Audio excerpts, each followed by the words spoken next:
Bonjour et bienvenue sur mon plan maths, l'application qui corrige vos exercices de mathématiques. Aujourd'hui, nous allons corriger l'exercice numéro 7 du brevet des collèges 2016 du 23 juin.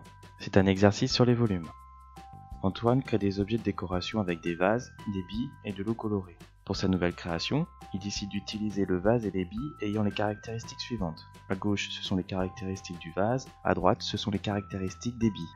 Il met 150 billes dans le vase. Peut-il ajouter 1 litre d'eau colorée sans risquer le débordement? Dans cet exercice, nous avons seulement une question. Dans les autres exercices, on avait plusieurs questions qui nous permettaient de définir différentes étapes. Dans ce cas-là, c'est plutôt un problème, on a une question, et c'est à nous de définir les différentes étapes. Donc la première étape, on va calculer le volume du vase. Dans une deuxième étape, on va calculer le volume des 150 billes. Et dans une troisième étape, on va faire la différence entre le volume du vase et le volume des billes, qui doit être supérieur à 1 litre. Donc volume du vase moins le volume des billes doit être supérieur à 1 litre. Dans cet exercice, on voit que toutes nos données sont en centimètres. Donc dans la troisième partie de l'exercice, lorsqu'on fera la différence entre le volume du vase et le volume des billes, on fera une conversion de centimètres cubes en litres. Donc on va faire la première partie. Donc on va calculer le volume d'un parallélépipède. La définition, c'est longueur multipliée par largeur multipliée par la hauteur. Donc dans notre énoncé, on a les dimensions, mais surtout on a des épaisseurs de bord. Donc il faudra prendre en compte, dans la longueur, la largeur et la hauteur, les épaisseurs de bord. On va calculer ce volume-là, c'est-à-dire sans les épaisseurs. Donc là, on va d'abord calculer la hauteur du vase. Donc la hauteur H, c'est égal à 21,7 moins l'épaisseur, moins 1,7. Donc c'est égal à 20 cm. La base du vase est un carré de 9 cm. On voit ici. Et on voit qu'il y a une épaisseur de chaque côté de 0,2. Donc la longueur va être égale à la largeur, qui va être égale à 9 cm. C'est de chaque côté qu'on a les 0,2 cm. Donc il faudra faire moins 2 fois 0,2. Donc c'est égal à 9 moins 0,4, qui est égal à 8,6 cm. Donc maintenant on va calculer le volume du vase. Donc V de V, c'est égal à alors longueur multipliée par largeur. Donc ça fait 8,6 au carré, multiplié par 20. Et ça nous fait un résultat de 1479,2 cm3. Pour la deuxième partie, on va calculer le volume d'une bille. On nous dit dans l'énoncé, le volume c'est cette formule-là. Donc c'est 4 tiers de pi rayon au cube.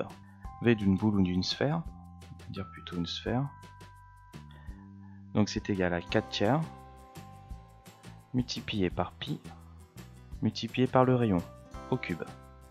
Dans notre cas, donc le volume d'une bille, V de B, c'est égal à 4 tiers multiplié par pi multiplié par le rayon.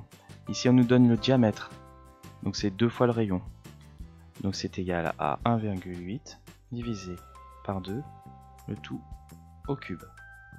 Donc V de 150 billes, c'est égal à 150 multiplié par V de B, qui est égal à 150 multiplié par 4 divisé par 3 fois pi fois 1,8 divisé par 2 c'est 0,9, 0,9 au cube.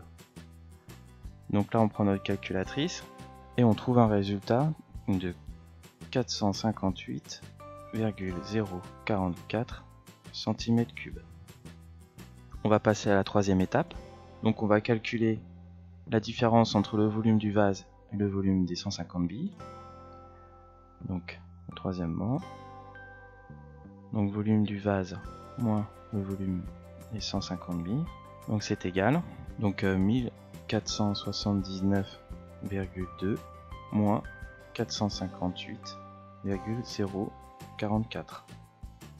Donc là on prend notre calculatrice et on trouve un résultat de 1021,156 cm3. Maintenant on doit convertir les centimètres cubes en litres. Donc on sait que 1000 cm3 est égal à 1 litre. Donc pour 1021,156 cm3, on va avoir 1,021 156 litres, qui est bien supérieur à 1 litre. On nous posait la question, on avait un vase, on mettait 150 billes à l'intérieur. Si on rajoutait 1 litre d'eau, est-ce qu'il y avait des risques de débordement ou pas? Donc on voit que le volume restant est supérieur à 1 litre. Donc il peut bien rajouter 1 litre sans risque de débordement. Donc la réponse c'est oui. Pas de risque de débordement.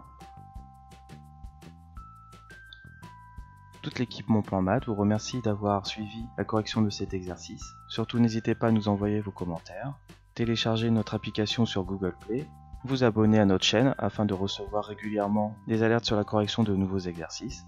On vous remercie et à très bientôt.